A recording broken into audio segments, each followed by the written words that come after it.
Le Code civil distingue les effets du contrat entre les parties et les effets du contrat sur les tiers. Entre les parties, le contrat peut produire différents effets juridiques. L'article 1433 énonce ceux-ci.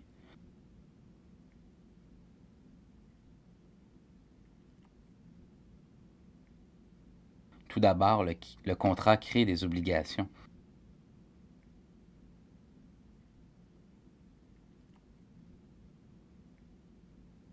À titre d'exemple, le contrat de travail oblige le salarié à effectuer un travail et oblige l'employeur à verser une rémunération.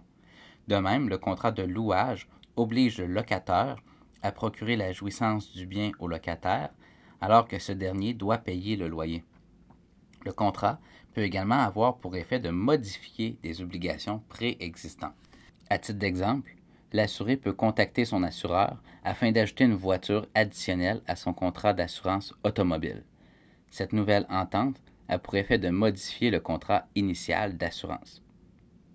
De même, les parties en contrat de louage peuvent s'entendre pour diminuer ou prolonger la durée du bail, tout comme l'employeur et le salarié peuvent convenir d'une augmentation de salaire. Leur entente a pour effet de modifier les obligations préexistantes du contrat de travail. Autre exemple, une personne peut s'entendre avec son fournisseur de téléphonie afin de modifier son forfait. Le contrat peut également avoir pour effet d'éteindre des obligations préexistantes. À titre d'exemple, le locataire et le locataire peuvent conclure une entente afin de terminer le bail plus tôt que prévu. Cette nouvelle entente a pour effet d'éteindre les obligations initialement prévues dans le bail.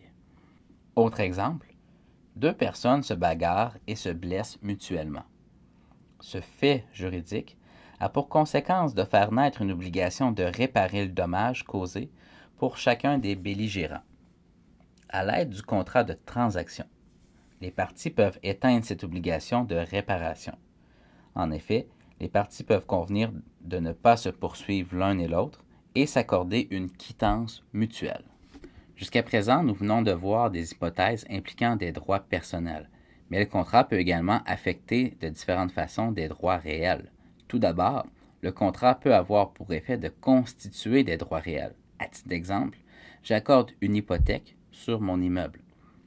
Autre exemple, les démembrements du droit de propriété prévus à l'article 11-19 que vous étudierez dans le cours de droit des biens s'établissent par contrat.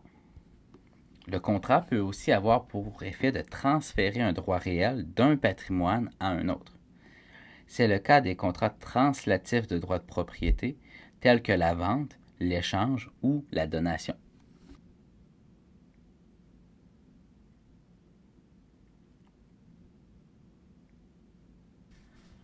Le contrat peut aussi avoir pour effet de modifier un droit réel.